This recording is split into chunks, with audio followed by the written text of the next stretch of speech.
talking about a nigga that'll fuck your whole world up. You and your boys make a scene, I'm thinking AC Green, cause it's gonna be at least 4 or 5 you niggas in the room curled up. 1, 2, 3, 4, 5. You ain't nothing but a MC.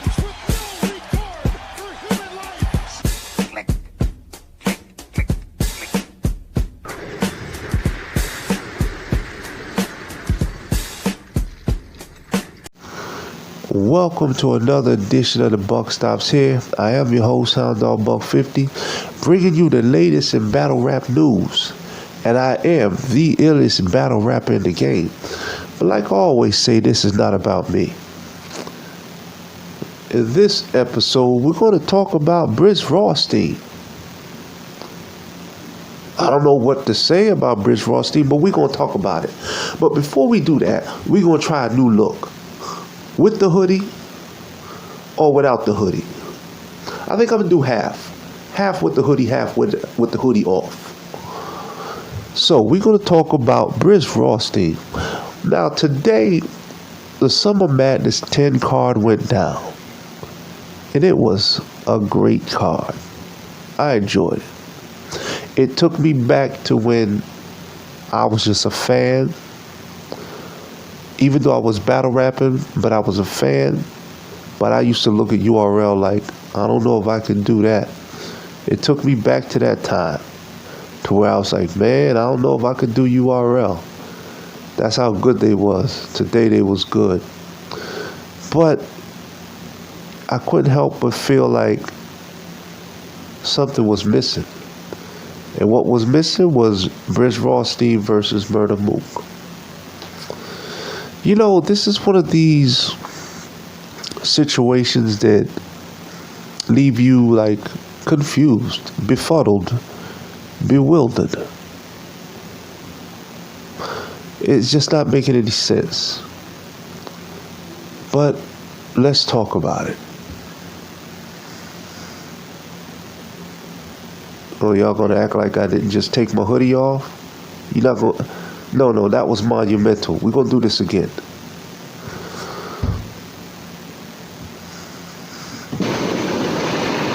Come on, man. That's what I'm talking about. Reaction. So, Brizz, had the 2-on-2 last year. Him and T-Top.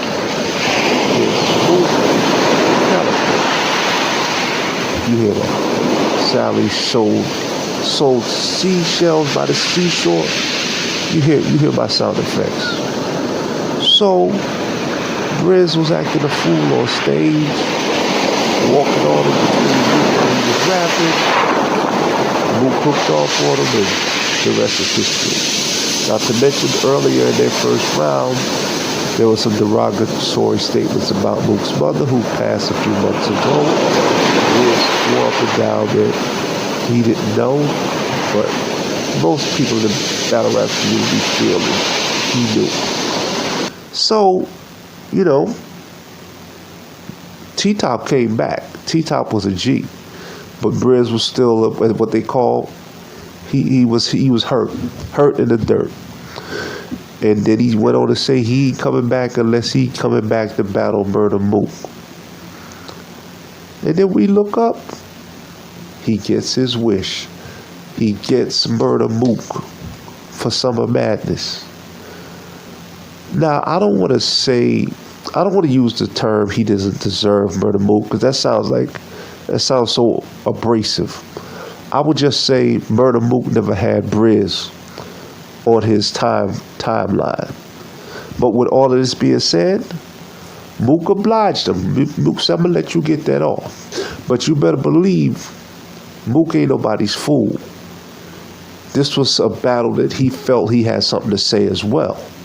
So I know he didn't just take it because on some like, okay, since you got something to say, I'm going to let you say it. So all of a sudden, last week, the week before, I believe, during the Ultimate Madness, competition, Smack and Beasley say the battle's not going down. But it's on some mystery vibes. Nobody really knows why. Okay. And this is where it gets fuzzy. because a lot of people in battle rap media is like, what's going on? But then you got fans saying that he don't owe nobody nothing. Brizz is on his Instagram dropping subliminals, not his exact words, but F y'all, I don't got to tell y'all nothing, I'm a grown man, and all of that. Tupac memes with Tupac spitting at the camera. And I'm like, what the hell is this?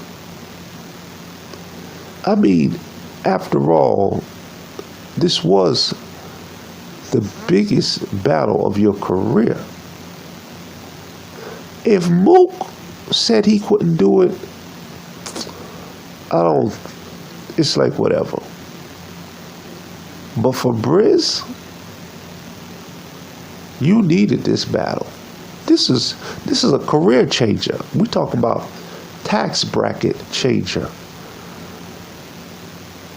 You know, say you battle Mook, there's no turning back. You want filet mignon status. There ain't no more McDonald's after that. So when a man goes as far as to say he ain't battling unless he gets that person, and then he gets that person, and then he just backs out and doesn't explain why, it takes a little more than just saying, I'm a grown man, I don't owe nobody nothing. Nah, come on, man. You know, when you don't say nothing, you allow other people to create the narrative. You know, because let's just say if it was a business situation with URL, you don't got to come out and be detailed. If you think it's going to cross lines, you can just simply say, business wasn't right to my liking. That's enough. I don't think it's nothing personal, because what would it take for him to just say, you know what, some serious family issues going on right now and I can't do it. You know, you don't got to get specific. You know, family issues, somebody's sick in the family. No, this is so like damaging to where it's like, where do you go from this? Because you can't come back now and battle Ace Amin. You just walked away from Murder Mook for no reason. The end of all. This is what, for some people, if they battle Murder Mook, is like, I've reached the end of the video game. So all I can do is come up with my own speculation or narrative. Now, Brizz didn't get pounded to the dirt, but you know, he took a couple punches on stage. I know Calico's pops got him with a little right cross, a little whop. It was explosive. It dazed Brizz up a little bit. He saw a little bit of stars and maybe heard sirens. And after that, you know, there was a sense of calm. When he went home, maybe the ocean.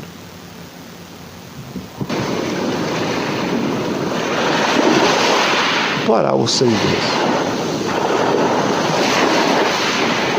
One thing's for sure is, Brizz, I don't feel like he ever took the situation well.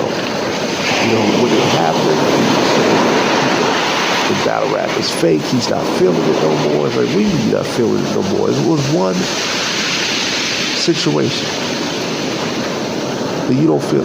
Okay, so I'm going to say this. Battle rap, top tier battle rap, is its own form of celebrity. You know, and with that celebrity, there's pros and cons. The pros is the adulation. Some of the cons are things people say. Sometimes what they say is not even true, but rumors that they spread, situations that you get in. You know, look at Tay Rock with his chain, you know, tranny rumors, all of that. The cons. But when you look at a guy like Tay Rock, Say what you want to say. You can't call him weak. You can't call him mentally weak. Because he got on that stage in front of Geechee Gotti knowing what Geechee was going to say to him. And still, I think he may have won that battle. So that shows that that little dude got some mental toughness. He got in front of Tay-Rock, in front of Daylight, knowing what Daylight might say. Took it like a G. And when I talk about the celebrity, in that world, celebrities, they take L's. You look at Cat Williams, getting in all these fights with little kids and all that stuff, getting choked out. So as a celebrity, if you're him, you know once you go back into the public eye, you do another stand-up, people are aware of what happened. All you can do is address it, flip it into a joke, and move on. T-Top has battled several times since then. If Brizz was T-Top and battled several times since then and didn't do this battle, I wouldn't say it's because of that. But because of the way he's acted, I feel like Brizz just has never recovered from the chop or couple of chops he took to the mouth. I don't think Brizz ever recovered. And I feel like he agreed to the battle knowing he was never going to do it. Nobody want to hear no shit about you ain't feeling battle rap no more. Why? It's no other reason than that. Now, if Brizz, like I said, if he was battling all along and then he said he's not feeling battle rap, you might look at it differently. I feel like Brizz feels like he's that kid that fell in front of everybody at school, and he don't want to get up because he know once he get up, everybody's going to start laughing at him, and he don't want to be laughed at. Because the thing is, once you go through a situation like that, you know you're going to hear about it for a while in your circle as far as battles, and you can win those battles, but that cut's going to get reopened, and you're going to have to hear about it. And I don't think Brizz wants to hear about it. So when you in something, sometimes, see, Brizz has been battling for a while, so so for somebody to say he's not coming back because of that, a person will be like, he a battle rapper. What you mean? What I mean is this: when you do something, sometimes it can be years before you get tested. You can be, think about it, you can be somebody's friend for years, but you've never been in a situation where the friendship was tested. And it could be 10 years down the road, finally something happens, and that person that you thought was down like 4 flat tires takes off on you.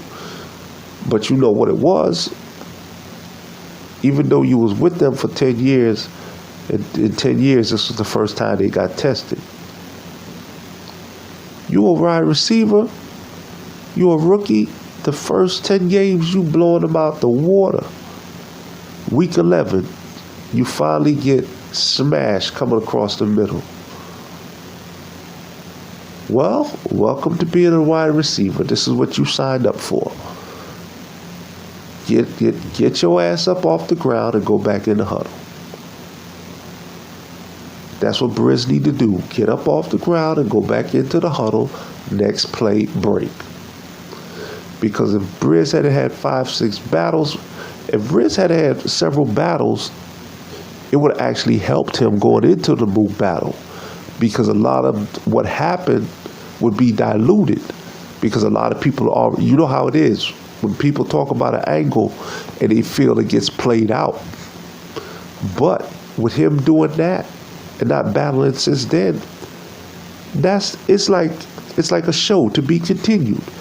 That's the last memory we got of Brizz. And if he dares try to come back now after what he did with Mook, that's more material. I mean, I don't know Brizz as a person, so I don't want to attack his character. But man, it's looking like glass jaw to me. I mean, you look at battle rappers in general. Look at Averb.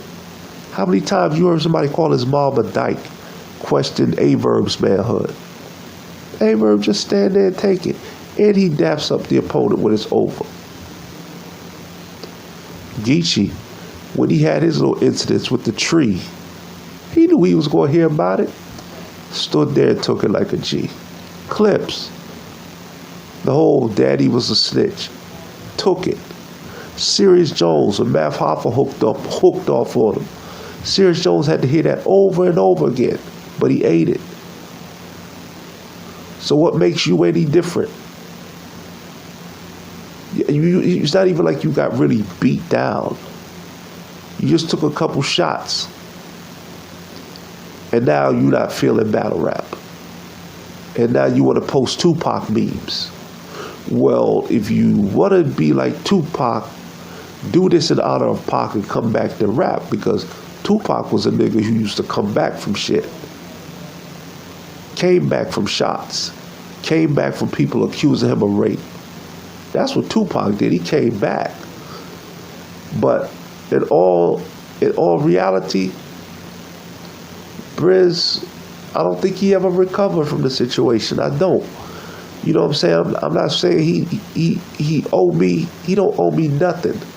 But at the same time, I feel like you just hiding behind the fact of you using the whole I'm a grown man as a shield. You know, if I get married, I invited all these people. I've been chasing this girl for how long? She finally decided she gonna be with me and marry me. And then I call the wedding off. And then my explanation is, I'm a grown ass man. I ain't gotta tell y'all nothing. Are you serious? You better tell me something. I done flew all the way from Southwest. You better tell me something, Negro. You know, this was like, this right here, people can sit there and cape and say, oh, he's a grown man, stay out of this business. This made no sense. This was a career changer. So much that I don't see how Brizz comes back and just battles. No disrespect. But do you come back now and battle Emerson Kennedy? And we supposed to just go buck wild? I don't get it. But like I said before, I just feel straight up like, you know, Brizz probably wasn't as made for this as we thought he was. You know, battle rap, you know, it is what it is. And sometimes you're going to take the L. Sometimes, you know, people go their whole career and they don't take that L, and they don't necessarily got to be, you know, hit with that information. But it is what it is. You know, you get up, you fight again. And if you battle, you keep battling, the fans eventually create a new memory. But now, this is all you leave people with. And so it's only going to get worse from here. So if you want to, there's always different lanes you can get into. I don't know if you know how to play the saxophone. I think jazz would be perfect for Brizz, because he can be like Kenny G. Because when you do jazz, you ain't got to say nothing, Brizz. You ain't got to explain nothing. Just play your sax, create a title for the song. You can call the album I'm a Grown Ass Man. It's none of your business. And just play the sax. 12 tracks. Six songs each. 6 songs on the beginning, 6 songs to finish it out. That's how they used to do it old school. Side A, side B. Or get a trumpet, you know, or get a cello, jazz. Perfect. But on that note, peace, love, and whatever else you think of love.